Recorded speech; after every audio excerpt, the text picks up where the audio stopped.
Ready to open the hood? Usetool for the tutorials. And for car parts, the right idea is the Mr. Auto app.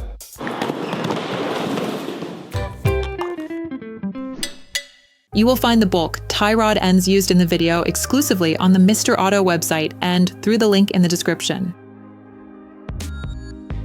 Turn your engine off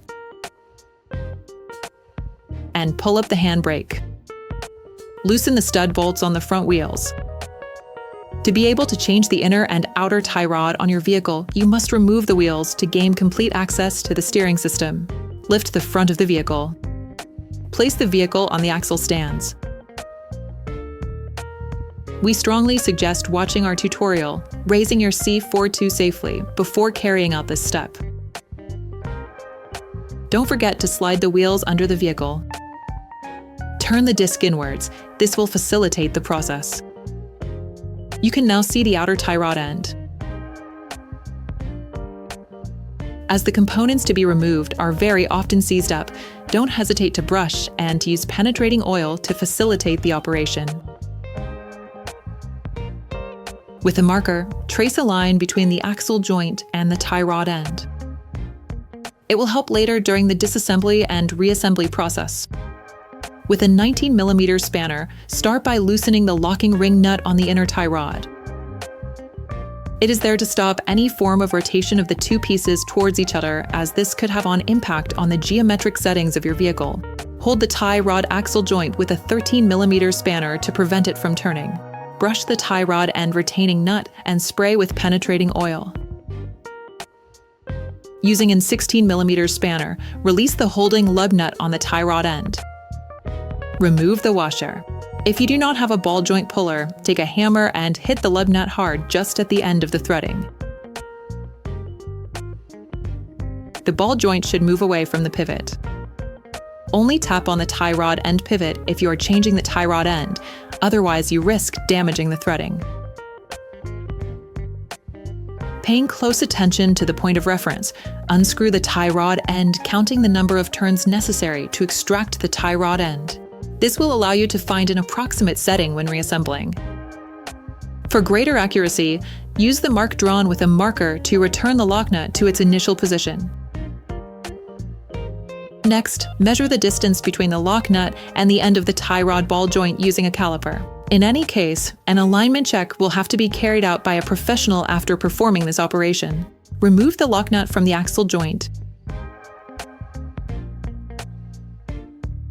Okay, guys, if we can share this video with you and help you save a lot of money, is also thanks to our partner, Mr. Auto. So, if you want to support us and buy the part for this operation, visit their website. Okay, back to work. You will find the bulk parts and products used in the video on the Mr. Auto site and in the link in the description. Take the new tie rod end. Unscrew the lug nut supplied with it. Screw the lock nut back on until the distance measured with the caliper is reached.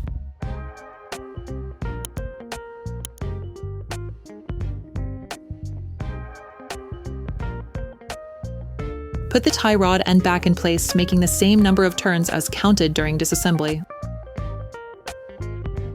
During this operation, you will work on the steering system of your vehicle. Checks on tire alignment, when carried out by a professional, will guarantee that your steering system has been perfectly aligned and is in good working order. To align a tie rod end with its pivot without affecting the adjustment of the lock nut, rotate the axial ball joint using a spanner. Using a wire brush, scrub the pivot, then apply silicone grease to the flat part that will be in contact with the tie rod bellows. Do not grease the inside of the cone. Replace the ball joint in the pivot.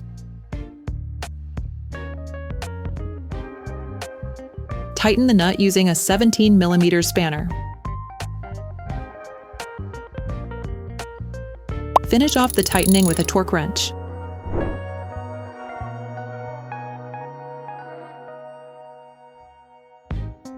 Finalize the tightening of the lock nut using a 24mm spanner while holding the tie rod axle joint using a 13mm spanner to avoid damaging the tie rod end.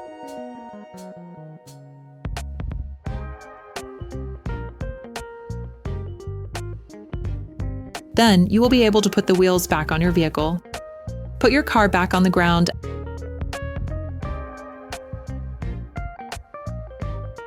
and block the wheels properly. Operation completed. Hi, it's Theo from Usetool. I hope this video has helped you a lot in your car maintenance. We would be super grateful if you could spread the word so that we can produce even more tutorials. Simply give us a like, a comment, and hit that subscribe button. It really helps us boost the channel and help the whole community. Thanks a lot and have a great one.